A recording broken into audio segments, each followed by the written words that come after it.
नमस्कार। वायदे के मुताबिक हाजिर हूं उस खबर के साथ कि आखिरकार 4 महीने पहले आशीष सिंह को उज्जैन कलेक्टर के पद से हटाकर क्यों सड़क पर भेजा गया।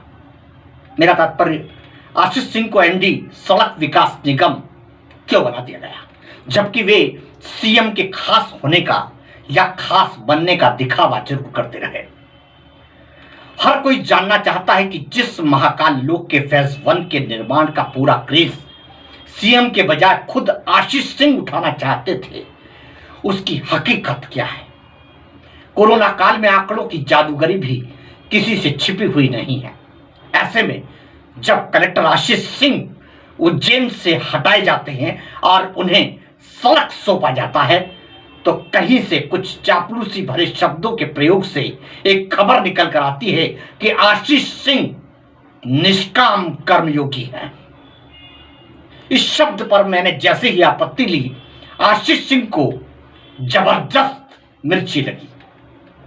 उन्होंने मुझे तत्काल व्हाट्सएप पर मैसेज किया कि मेरे खिलाफ चल रही जांच में कुछ नहीं निकल कर आया तो फिर आप सार्वजनिक रूप से माफी मांग लेना।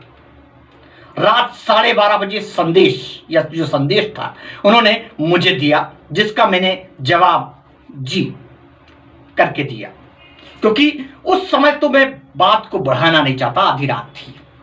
अब मैं तत्कालीन कलेक्टर आशीष सिंह को जवाब देना चाहता हूं कि कर्म आपके और माफी मांगे हम संभव नहीं है मिस्टर आशीष सिंह। मुझे मालूम है कि आपके और अन्य आरोपियों के खिलाफ जो जांच चल रही है उसका हश्र क्या होगा। या तो चुनाव के पहले ही वह जांच क्लोज हो जाएगी, या फिर चुनाव बाद येन केन प्रकारेण उसे यह कहकर कि तथ्यों के अभाव में उसे प्रकरण पंजीबद्ध योग्य नहीं पाया गया और निपटा लिया जाएगा। या तो यह बात उसी दिन तय हो गई थी जिस दिन आशीष सिंह के खिलाफ महाकाल लोक निर्माण में भ्रष्टाचार पर जांच कर रहे लोकायुक्त डीजी कैलाश मकवाना को 6 माह के भीतर ही सरकार ने हटा लिया था। अब उस जांच का मतलब ही नहीं रहा। मुझे मालूम है कि उस जांच को रुकवाने के लिए आशीष सिंह आपने कितने पापड़ बेले। हालांकि उस जांच से सरकार की और महाकाल मंदिर की प्रतिष्ठा दोनों ही आहत हो रही थी। यही वजह थी कि मैं भी चुप हो गया था। करोड़ों का भ्रष्टाचार शिवराज को भी आहत कर गया था, लेकिन करते तो क्या। यही वजह थी कि सेकेंड फेज पर आशीष सिंह पर विश्वास बिल्कुल भी नहीं जताया गया और 4 महीने पहले ही आशीष सिंह को उज्जैन से विदा करने में ही शिवराज ने भलाई समझी। जिस महाकाल लोक निर्माण में फर्स्ट फेज के निर्माण में प्रधानमंत्री नरेंद्र मोदी को बुलाकर और उसके उद्घाटन के साथ की गई ब्रांडिंग पर जितना करोड़ों का खर्च हुआ, उसकी असलियत का एक छोटा सा नमूना आपके सामने पेश करना चाहता हूं। हालांकि मामा शिवराज की कसम, मैं महाकाल मंदिर की प्रतिष्ठा को बिल्कुल भी आहत नहीं करना चाहता हूं। इसलिए मैंने इस खबर को अन्य अखबारों में प्रकाशित होने के बाद भी अपने चैनल के माध्यम से अब तक प्रसारित नहीं किया था। लेकिन हम तत्कालीन कलेक्टर आशीष सिंह ने से बड़े आहत हुए और उस बात पर कि जो उन्होंने मुझसे ये कहा कि मुझे उनसे सार्वजनिक रूप से माफी मांगनी पड़ेगी, इस बात ने मुझे मजबूर कर दिया कि मैं इसकी असलियत की एक छोटी सी वानगी आपके सामने इस पटल के माध्यम से जरूर रखूं। आशीष सिंह इस पूरे प्रोजेक्ट के जवाबदार थे, ये तो सब आप जानते हैं। अब उनकी देखरेख में यदि निर्माण हुआ और भ्रष्टाचार हुआ तो उसकी जिम्मेदारी भी उन्हीं के जिम्मे आती है।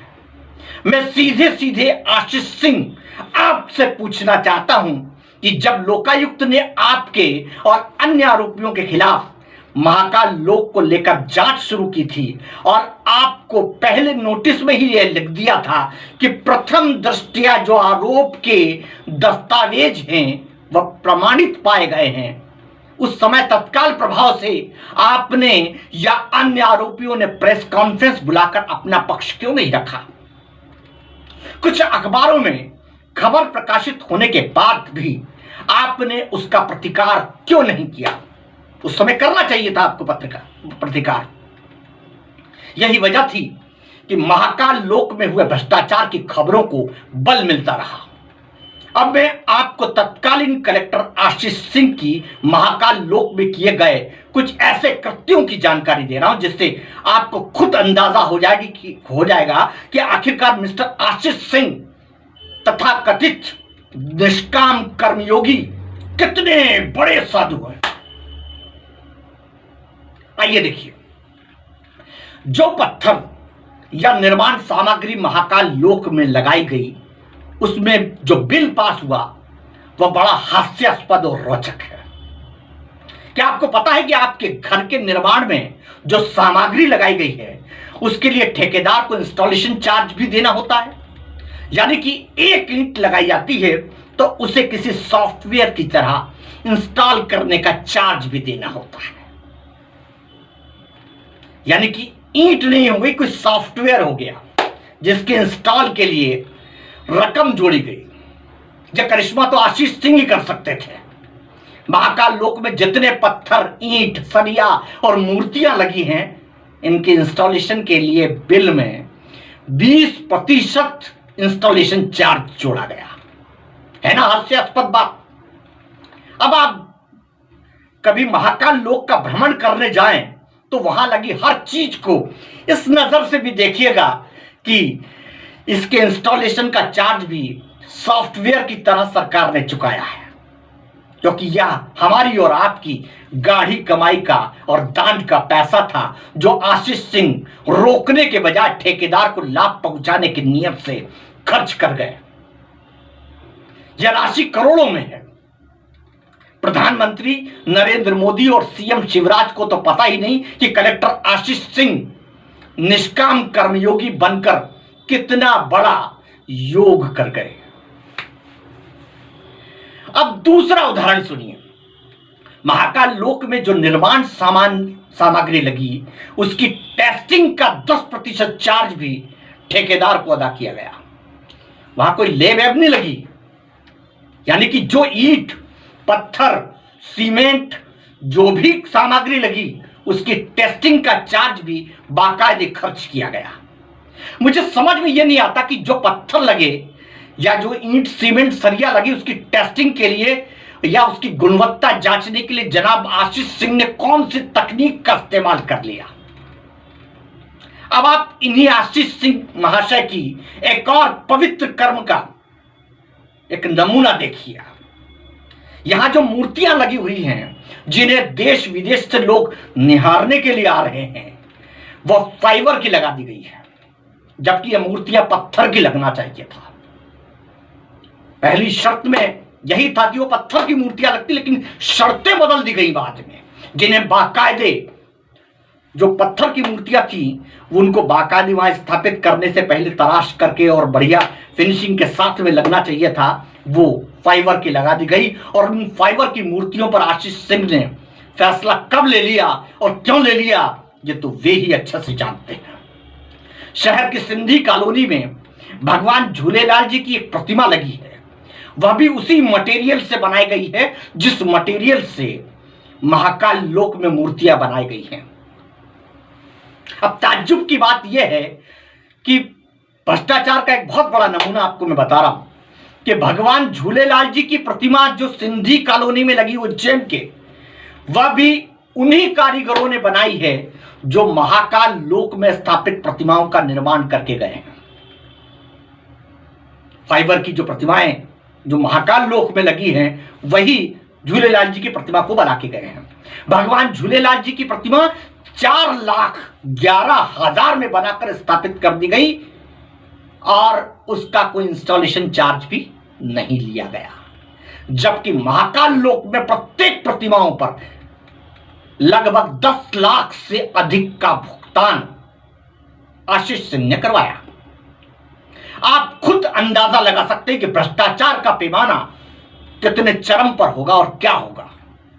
एक छोटा सा उदाहरण आपको और देना चाहूंगा कि महाकाल लोक की जो निर्माण एजेंसी है स्मार्ट सिटी, उसका 45 करोड़ रुपया ऊंचे ब्याज दर पर एक्सिस बैंक में जमा था, उसे अचानक निकालकर कम ब्याज दर पर आईसीआईसीआई बैंक में जमा करवा दिया गया और यह सब कलेक्टर आशीष सिंह की निगरानी में हुआ। इन सब के बदले में आईसीआईसीआई बैंक ने जो कमीशन दिया या जो कमीशन प्राप्त हुआ उससे इंदौरी ठेकेदार का भुगतान किया गया। यह सब खबर प्रकाशित हो चुकी है, अपने मन से मैं नहीं बोल रहा, इसके सबूत भी है मेरे पास और इतने बड़े पुलिंदे के साथ में। हालांकि बड़े मीडिया घरानों में विज्ञापन के लालच में इस खबर को प्रकाशित नहीं किया गया, लेकिन अन्य अखबारों ने अपने कर्तव्य का निर्वहन जरूर किया। इन सब आरोपों का आशीष सिंह के पास अब कोई जवाब नहीं है।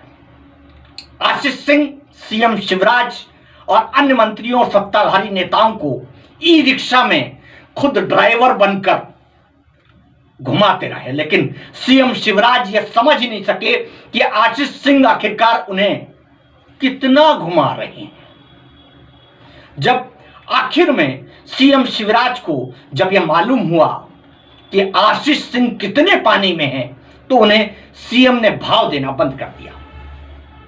आशीष सिंह इंदौर कलेक्टर बनना चाहते थे, उनकी जगह पर इलैया राजा को कलेक्टर बना दिया गया। अन्य बड़े जिलों में सीएम शिवराज ने अपने हिसाब से अफसरों की नियुक्ति की। आशीष सिंह को तब भी यह लगा कि सीएम शिवराज उन्हें अपना निजी सलाहकार या अन्य महत्वपूर्ण पद से नवाजेंगे, लेकिन ऐसा नहीं हो सका और आशीष सिंह को एमडी सड़क बनाकर भोपाल में स्थापित कर दिया गया। हालांकि आशीष सिंह के खिलाफ लोकायुक्त में अब भी जांच तो चल रही है, लेकिन वह अंजाम तक पहुंचेगी नहीं, क्योंकि सरकार आशीष सिंह को दोषी ठहराए जाने से अपने आप पर सवालिया निशान बिल्कुल भी नहीं लगवाएगी, क्योंकि यदि आशीष सिंह कटघरे पर खड़े होते हैं तो सरकार भी कटघरे में खड़ी होती है। इसलिए आशीष सिंह फिलहाल बचे हुए हैं। एक बार फिर मैं आपको रिपीट कर देना चाहता हूं कि मैं किसी भी स्थिति में महाकाल लोक की प्रतिष्ठा को आहत नहीं करना चाहता था, लेकिन आशीष सिंह ने व्हाट्सएप पर यह लिखकर कि मुझ पर लगे आरोप मिथ्या हैं और बाद में मुझे उनसे सार्वजनिक माफी मांगनी होगी, इस वाक्य पर इस खबर को आप तक पहुंचाने के लिए मुझे बाध्य किया गया। अंत में चलते चलते कवि श्री हरिओम पंवार जी की उन पंक्तियों को मैं याद करता हूं, उन्हें मैं स्मरण करता हूं और उन्हें मैं आप तक पहुंचाना चाहता हूं। दो पंक्तियां आप तक पहुंचा रहा हूं कि हम वो कलम नहीं जो बिक जाती दरबारों में, हम वो कलम नहीं जो बिक जाती दरबारों में, हम शब्दों की दीपशिखा है अंधियारों चौबारों में, हम वाणी के राजदूत हैं सत पर मरने वाले हैं, हम वाणी के राजदूत हैं सत पर मरने वाले हैं और डाकू को डाकू कहने की हिम्मत करने वाले हैं। अगले अंक में आपसे फिर मुलाकात होगी, तब तक के लिए नमस्कार। लेकिन सब्सक्राइब और लाइक करते रहिएगा और अपने कमेंट्स भी अपने साथ में जरूर जाहिर करते रहें। अगले अंक में आपसे फिर मुलाकात होगी, तब तक के लिए नमस्कार।